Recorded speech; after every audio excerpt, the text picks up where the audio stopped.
What's up, everybody? Welcome to Check In with Eddie. Today's market check-in is all about whether it's now a smart time to buy real estate or not. Let's start with a big number, mortgage rates. Today's 30-year fixed rate is hovering around 6.63 and 6.75. Yeah, it's still high, but at least it's not as volatile as it was in the beginning of the year. It's a little bit more stable now, you can tell. What's going to happen with interest rate? Really, no one knows. It is really out of our control. The only things that are in our control is the rest of the data that we have to analyze and come up with our own conclusions. In Miami, inventory is building and properties are lasting longer in the market. So we know by June 2025, homes in Miami, Florida spent an average of 101 days on the market, which is an increase from 84 days on the market last year. This is data from redfin.com. So let's take a look at the inventory and how it really is growing in Miami.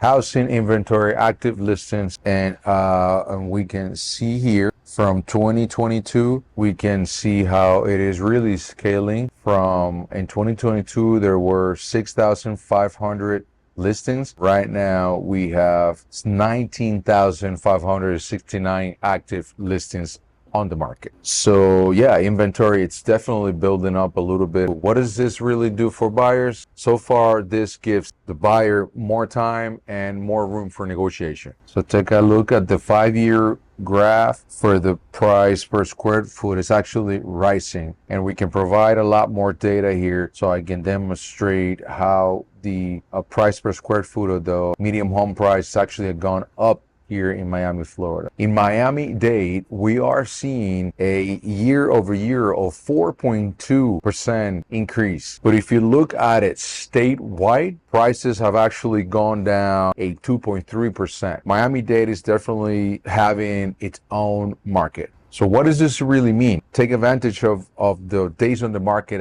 it's actually gone up. You know, if you're a serious buyer, this is definitely your lane. You have a lot less competitors, more time to negotiate, more choices, and the ability to lock on into a really good deal. But you know how difficult it is to time the market. We know that on the long run overall, real estate have actually done really well. So let's go over some pros and cons of buying right now with the current market conditions. What are some of the cons? A higher interest rate, while a pro is the fact that you have way less competitors, okay? So let's take a look at this graph really quick from Redfin, where they compare buyers and sellers throughout time. And we can definitely see here the separation between these two graphs, these two lines. The yellow line or the orange line is the sellers, as we can see here, and then the blue one is the buyers. And we can definitely see how much. Look at this. We're actually matching 2020 numbers back when things like went really low, when everyone found out about COVID, everyone freaked out. The amount of buyers out there is really low. Definitely an advantage for whoever is serious about buying. They will go against a lot less people when it comes about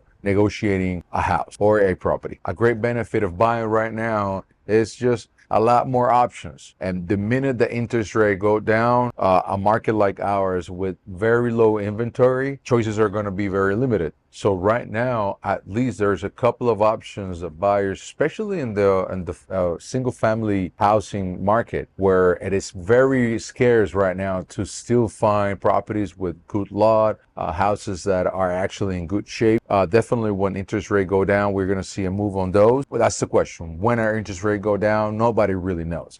This could be soon, this could be in a year. The fact of the matter is that right now, there's very low amount of buyers out there. Like the amount of sellers is actually getting higher. A huge benefit for buyers right now is the fact that we can negotiate a way better price. It's no secret for anyone that were present in the real estate market when interest rate went really low, that people were over asking prices, and in a lot of cases, a lot of money over asking. Right now, it's not the case. You don't have to really do that, affecting appraisals and none of that. Really, right now, properties are actually recalibrating their prices. In my opinion, it was something kind of needed in the market. I think it was just a little too crazy. It's a great time to get a good deal, to really get a more reasonable deal for what the market is. Yes, Miami's actually stepping up to a whole different level, but at the same time, we we don't have to go crazy and price a property crazy out of the market and just sit in the market for a couple of years, a year, and nothing happen. It's really going to do damage for everyone. So for the market, for the owners, and long story short, it is a great opportunity right now to get in really good prices or a really good deal. What have I seen on my own personal experience right now in the market with the market conditions, not only as a listing agent myself, also as a buyer's agent and a productivity leader in our office in Avanti Way. My buyers haven't really found exactly what they need at the price that they feel is right to act upon. And I think it's just because there's a lot of sellers out there that are very comfortably financially speaking. They're sitting on a lot of equity, they have good credits, and their investments overall are doing actually okay. So they're sitting in the market with a little bit more patience saying, okay, well, I'm not just gonna go lower just like that. Even though properties are sitting on the market for a little longer, I am not that desperate. So as a listing agent, I'm experiencing sellers acting that way, very respectful. My job is providing with data so they can make their own decisions. And I'm here to certainly advise, guide, provide the data, and maybe discuss with them and what should we do or not do. And when it comes about buyers, even though we haven't really found what we're looking for exactly, we can tell that prices are adjusting a little bit more. Like properties that were out of our budget are actually a little bit closer our limit line. And when it comes about criteria and looking for property, it's actually